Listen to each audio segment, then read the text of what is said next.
All right, with this video, we will end this unit of sensing and perceiving with ear 2 or hearing part 2. This time looking more at the physiology of hearing, like how it actually works. And a couple things before we start talking about the cochlea. Just talking again, remember what we're talking about here. We're talking about vibrations and vibrations causing mechanical receptors or mechanoreceptors inside the ear to move, and that moving causing an action potential, which goes to the brain. The brain perceives that as hearing. All right. And different ways that we hear, like if there's more intense vibration, if there's less intense vibration, all of these organs and pieces pick that up and translate that to the brain, and the brain then picks it up in a particular way as well. So you take down here, here's a picture of the cochlea. Remember, this section here is called the oval window. The oval window is very small compared to the rest of those other inner ear structures or middle ear structures. And so that actually amplifies it too. It's like 20 times the tympanic membrane, or the eardrum is 20 times bigger than the oval window. And so then that amplifies that sound by 20 times. So you kind of get the idea of what's going on here. There's a whole lot of vibration that's going into the middle of your ear. By the time it gets in there, it amplifies it that much. And those waves at the end of that oval window cause these ripples to kind of go through the cochlea, and that's what we see here. In this is a picture of this cochlea. Cochlea looks like this rolled up snail almost, and all throughout this is this material called perilymph. And in this material, you can see these membranes here. See the vestibular membrane. The one we're going to focus on in a minute is called the basilar membrane. So here you have it's the endolymph. Sorry, I said perilymph. Endolymph is just fluid in there. And so those vibrations cause ripples to go through this fluid. And inside here, well, here you have this structure called the basilar membrane. And on this basilar membrane are these tiny little cells that are called hair cells. And when those hair cells bend, that is how the nerve is activated, and it's sent to the brain, and the brain then perceives that as sound. All right, so here's a little bit different picture of this. You can see here's the sounds coming, and these vibrations kind of go down the length of this cochlea into this. There's this basilar membrane here. And there's something called resonance that occurs on the basilar membrane. If you can picture this, this is a kind of straightened out version of this, and we'll go back.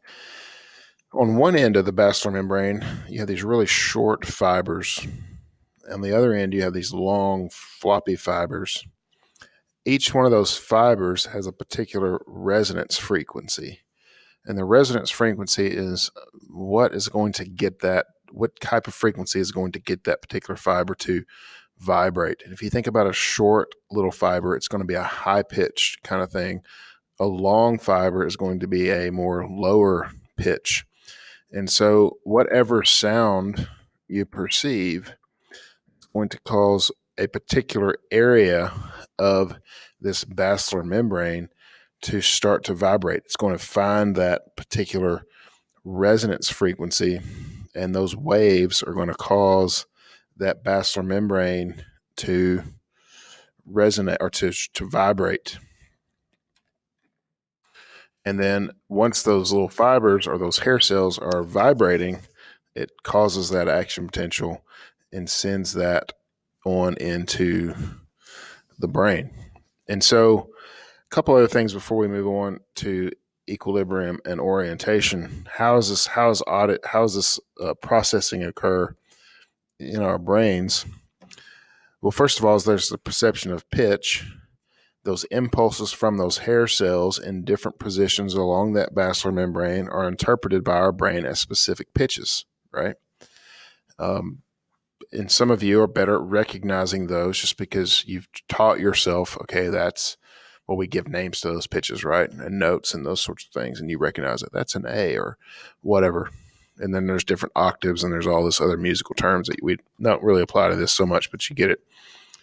Then there's the detection of loudness. And this is determined by the brain as just kind of an increased number of action potentials. A very soft noise is going to cause very few of those things, whereas a very loud noise is going to cause more of those action potentials. And the brain is going to experience longer durations sometimes of these, or larger deflections, a larger kind of movement in that. And so it's going to interpret that as a loudness. Also, you think of like a sound coming from a particular direction, which is interesting. So the way that our brain localizes sound has to do with the relative intensity and the timing of sound. If timing is increased, so like you have two ears, and so if something is coming from my left side, it takes longer to get to my right side than it does to my left side, right? The brain learns that. The brain figures out all that information and can tell me that it's on my left side just because, well, my left ear is hearing it faster than my right ear is hearing it. And you can just, send a circle around you and you can kind of gather that information. The brain is able to take that, integrate all of that, and figure out where that noise is coming from, which is pretty cool.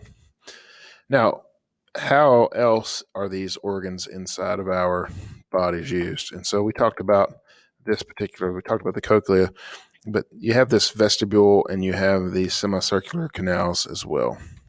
And they are used for orientation and equilibrium. And this shows you here, you don't need to know this ampullary cupula and all this business, but it basically works the same way. These canals work the same way in that they detect movement, and that movement is translated by the flow of this fluid, and that fluid causes hair cells to bend, which causes an action potential, which sends it to our brain. You get the idea. And so these canals are oriented in such a way to be able to detect when our heads are rotating in a particular direction or not, or whether or not we are upside down, right side up, and so forth. And so these give us orientation. This is why if you have an ear infection sometimes, it's easy to get dizzy because you're having trouble orienting yourself. Or there's another disorder called vertigo, which you just don't know which way is up or down. Your ears aren't working the way that they should, and so therefore the brain isn't getting the best information. One interesting thing is when people learn to fly airplanes, a lot of times when you get up in the air, the only thing you can see is blue.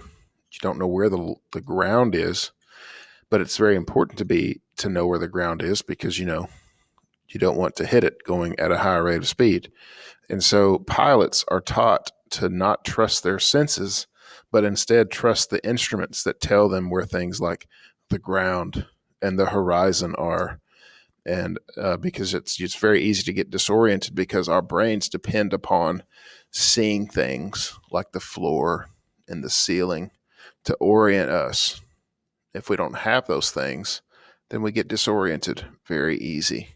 You've heard about people who get caught in avalanches, and a skier gets caught in an avalanche and they get tumbled upside down and every which way. And then they go to tunnel themselves out and they're actually tunneling down because they don't know which way is up. They don't even know if they're upside down or not. And so, there's different tricks and things. This is not the class for that, but you get the idea. So our brains require some sort of standard in order to orient ourselves. And these organs send those messages to the brain so that we can stay right side up.